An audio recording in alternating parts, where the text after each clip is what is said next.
Hello friends, मैं हूं अजीज शेख। आप देख रहे हैं मूवी स्टॉक चैलेंज, जिस पर आज मैं रिव्यू करने वाला हूं HBO Max और हाँ, हमारे इंडिया में हिंदी में रिलीज हुई फिल्म दी सुसाइड स्क्वाड के स्पॉइलर फ्री रिव्यू के बारे में। अब जबकि फिल्म मेरी सिटी यानी कि मुंबई में रिलीज नहीं हुई है, तो मैंने इस फिल्म को इंग्लिश में ही HBO Max पर VPN की मदद से देखा है, जिसे देखकर अब मेरी क्या राय है जेम्स गन की सुसाइड स्क्वाड फिल्म को लेकर, आई मीन DC की दी सुसाइड स्क्वाड फिल्म को लेकर, वो सारी की सारी डिटेल में आपके सामने रखूंगा, वो भी बिल्कुल स्पॉइलर फ्री। लेकिन उससे पहले आ जाते हैं फिल्म की कहानी पर, जो की ऑब्वियसली हमें फिल्म के ट्रेलर में ही दिखाई गई थी कि टास्क फोर्स की टीम को अमेंडा वॉलर ने चुना है किसी काफी खतरनाक डेडली मिशन के लिए, जिसमें अब टाइटल के हिसाब से कौन से मेंबर बचते हैं कौन मरते हैं, ये फिल्म उसी के हिसाब की फन राइड भी है। हाँ, कई सारे एक्शन और वायलेंस को दिखाते हुए। इट मीन्स कि ये फिल्म फैमिली के साथ बैठकर देखने जैसी नहीं है। हाँ, फिल्म में कुछ न्यूड सीन भी है जिन्हें इग्नोर तो नहीं किया जा सकता। बाकी बच्चों को दिखाने जैसी तो ये फिल्म बिल्कुल भी नहीं है, और उन लोगों के लिए भी जो लोग स्क्रीन पर कई ज्यादा वायलेंस नहीं देख सकते। ये फिल्म उन सभी को जेम्स गन के स्टाइल में दिखाती है, जैसा हमने उन्हें स्लीथर फिल्म में करते हुए देखा है। और हाँ, MCU के यूनिवर्स में तो बिल्कुल भी नहीं। लेकिन मुझे पता नहीं कि जेम्स गन जैसे डायरेक्टर MCU के अंडर रहकर खुद को कितना कंट्रोल कर रहे होंगे कि वो R रेटेड की फिल्म को छोड़कर PG-13 की रेटिंग की फिल्म बनाए, जिसमें उनकी जितनी ज्यादा तारीफ करो उतनी कम है। लेकिन यहाँ पर जेम्स गन ने अपनी क्रिएटिविटी के हिसाब से, या फिर कह लो डिज्नी में जो उनके साथ कंट्रोवर्सी हुई थी, उसका एक बहुत ही अच्छा खासा फायदा उठाते हुए वार्नर ब्रदर्स स्टूडियो ने जेम्स गन से एक बहुत ही अच्छी फिल्म बनवा ली है, वो भी उनके हिसाब की, जिन्हें पूरा का पूरा फ्रीडम दिया गया था DC के यूनिवर्स में किसी भी कैरेक्टर पर उठाकर फिल्म बनाने की। यहाँ तक कि उन्हें सुपरमैन के सीक्वल तक का ऑफर दिया गया था, बट उसे साइड में रखकर जेम्स गन ने दी सुसाइड स्क्वाड फिल्म को चुना, ताकि जेम्स गन फिर से फैंस को एक ऐसा कमाल कर दिखाए, जैसा कमाल यानी कि क्रिएटिविटी उन्होंने guardians of the Galaxy film में दिखाई थी, जिस कैरेक्टर को हमारे इंडिया से लेकर बाहर की कंट्री में भी उतना जाना नहीं जाता था। और आज वो सभी कैरेक्टर हम इंडियंस के भी बहुत ज्यादा फेवरेट है, और ये फिल्म भी ऑब्वियसली वही चीजें बिल्कुल हमारे सामने रखेगी, लेकिन बहुत ही ब्रूटल अंदाज में, जिसे देखने के लिए आपको लगभग 2 घंटे 15 मिनट देने होते हैं, जो अब इस फिल्म के लिए जरूरी बनते भी है या नहीं। चलिए उन सभी की सभी डिटेल्स पर बात करते हैं, लेकिन उससे पहले एक छोटी सी रिक्वेस्ट, जो है इस चैनल को सब्सक्राइब, वीडियो को लाइक और शेयर करने की।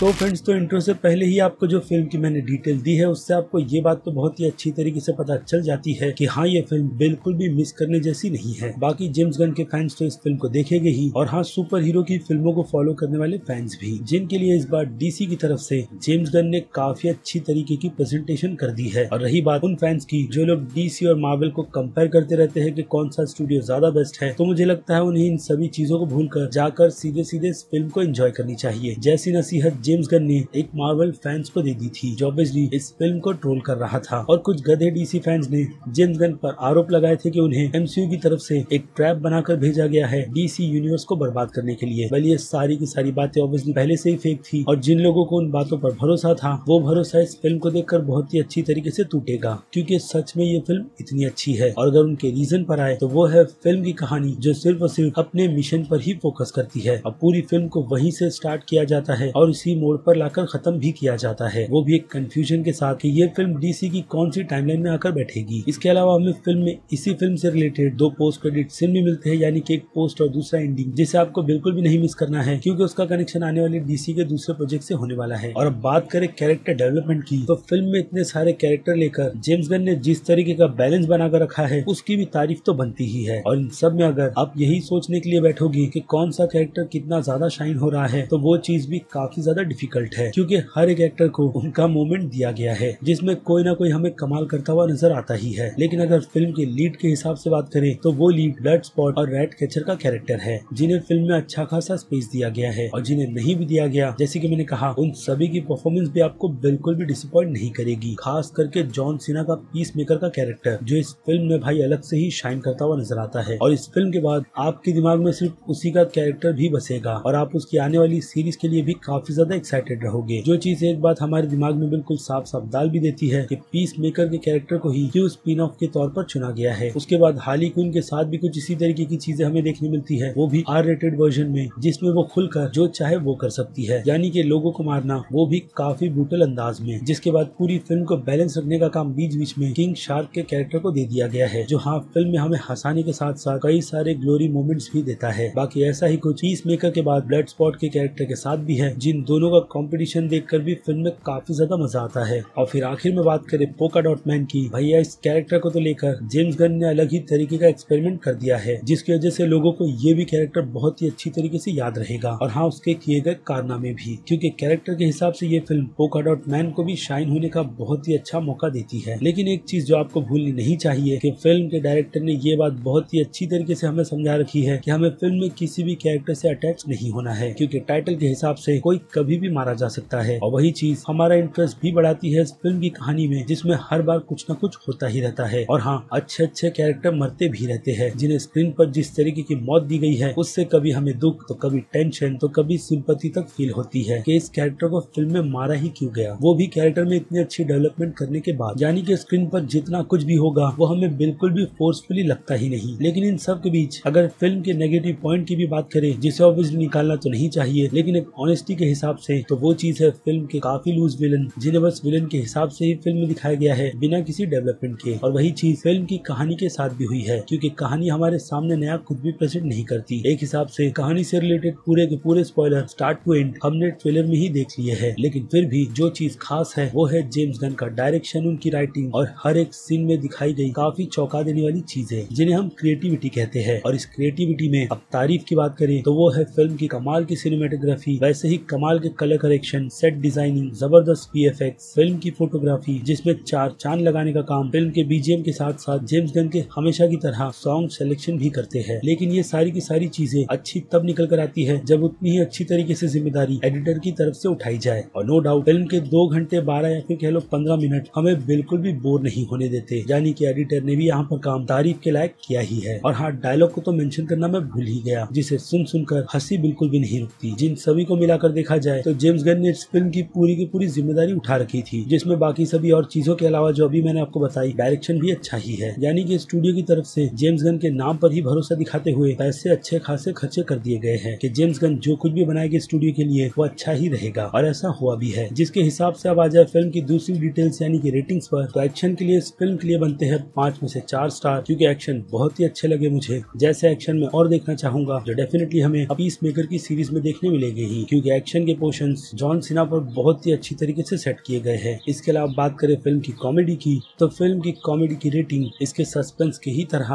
5 में से 3.5 स्टार की बनेगी, क्योंकि जेम्स गन की फिल्म है तो आपको हंसी तो आएगी ही। वैसा ही कुछ फिल्म के सस्पेंस के साथ भी किया गया है, भले से ही कहानी कितनी भी ज्यादा प्रेडिक्टेबल क्यों ना हो, लेकिन फिल्म में जो कुछ भी होता है फिल्म के कैरेक्टर्स को लेकर वो काफी अनएक्सपेक्टेड है। इसलिए सस्पेंस के लिए रेटिंग 5 में से 3.5 स्टार की तो डिजर्व करती ही है। लेकिन बात करें ड्रामा की, तो फिल्म के ड्रामा के लिए मैं रेटिंग 5 में से 2.5 स्टार की ही रखूंगा, क्योंकि जैसे कि मैंने आपको बताया फिल्म की कहानी को लेकर कुछ खास लिखा ही नहीं गया, क्योंकि सारा का सारा कमाल फिल्म के बाकी दूसरे डिपार्टमेंट में था, जिसकी डिटेल मैं आपको ऑलरेडी दे चुका हूँ। इसके बाद आ जाए फिल्म के हॉरर पर, तो फिल्म में कई सारा वायलेंस है, जिसके चलते ये रेटिंग 5 में से 3 स्टार की बनती है। आप उसमें थोड़े बहुत फील के मोमेंट्स भी पकड़ लो, लेकिन वायलेंस बहुत सारा है, यानी कि ब्रूटैलिटी। और अब बात करें मास ऑडियंस की, तो मास ऑडियंस की नजर में ये A+ की फिल्म है, क्रिटिक्स की नजरों में A की, जिस पर मैं भी अपनी सहमति देते हुए इस फिल्म को A की कैटेगरी में रखूंगा, यानी कि इस साल की बिल्कुल भी मिस ना करने वाली फिल्म, वो भी DC की तरफ से। जिस बात को ध्यान में रखते हुए DC वालों को जेम्स गन को फिर से मौका देना चाहिए, भले से ही प्रोजेक्ट दूसरा क्यों ना हो। जिन्हें लेकर अब आपकी क्या राय है उस बारे में मुझे कमेंट कर जरूर बताइएगा कि अगर आपने इस फिल्म को देखा है वो भी थिएटर में, तो आपकी एंजॉयमेंट का लेवल कितना था, क्योंकि मैंने इस फिल्म को पर्सनली बहुत ज्यादा एंजॉय किया है। बाकी आपकी राय आप मुझे कमेंट में लिखकर बता सकते हैं, या फिर इस वीडियो को लाइक कर भी, क्योंकि वक्त है वीडियो को यहीं पर खत्म करने का। मैं हूँ अजीज शेख, आप देख रहे थे मूवी स्टॉक चैनल, जिसे अगर आपने अभी तक सब्सक्राइब नहीं किया है तो सब्सक्राइब कर लीजिए, और बगल में बने हुए इस बेल आइकन के साथ साथ नोटिफिकेशन को भी ऑल पर क्लिक कर दीजिएगा। बाकी मैं मिलूंगा जल्दी आपसे दूसरी किसी वीडियो में किसी और फिल्म या फिर किसी और सीरीज के टॉपिक बात करते हुए। तब तक के लिए आप मेरे चैनल के बाकी दूसरे वीडियोस को भी एंजॉय कीजिए। Till then bye.